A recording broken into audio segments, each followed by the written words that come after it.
অসমৰ সংবাদ মাধ্যমলৈ ভয় মুখ্যমন্ত্ৰী ডক্টৰ হিমন্ত বিশ্ব শৰ্মাৰ। কেবিনেটত লোৱা সিদ্ধান্ত কিয় নকলে সংবাদ মাধ্যমৰ আগত? কিয় অসমৰ সংবাদ মাধ্যমৰ ভয়ত অসম চৰকাৰ? যোৱা 22 নৱেম্বৰ তাৰিখে নতুন দিল্লীত মুখ্যমন্ত্ৰী ডক্টৰ হিমন্ত বিশ্ব শৰ্মাৰ নেতৃত্বাধীন অসম চৰকাৰৰ কেবিনেট বৈঠক অনুষ্ঠিত হৈছিল।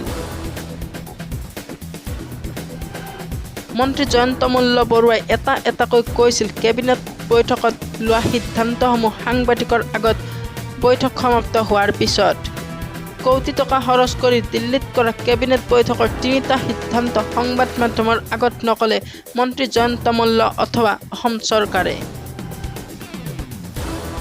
এনেকুৱা কি সিদ্ধান্ত 3টা আছিল যি অসমৰ ৰাইজ আৰু অসমৰ সংবাদ মাধ্যমৰ পৰা গোপনে ৰাখিবলৈ চেষ্টা কৰিছে অসম চৰকাৰে?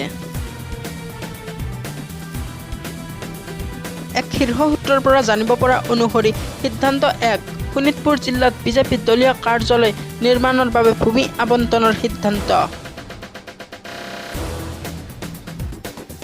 সিদ্ধান্ত 2, হৰে কৃষ্ণ মুভমেণ্টৰ বাবে চৰকাৰী ভূমি আবণ্টন। শোণিতপুৰত হৰে কৃষ্ণ মুভমেণ্টৰ নামত আবণ্টন চৰকাৰী ভূমি। ইতিমধ্যে হৰে কৃষ্ণ মুভমেণ্টৰ নামত ৰাজ্যজুৰি ভিন্ন স্থানত আছে বিশাল বিশাল ভূমি।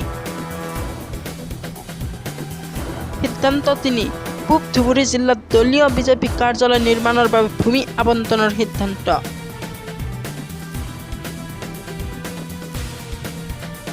অসম চৰকাৰে কিয় সংবাদ মাধ্যমৰ পৰা গোপনে ৰাখিছিল এই সিদ্ধান্তসমূহ, সেইটো ডাঙৰ প্ৰশ্ন।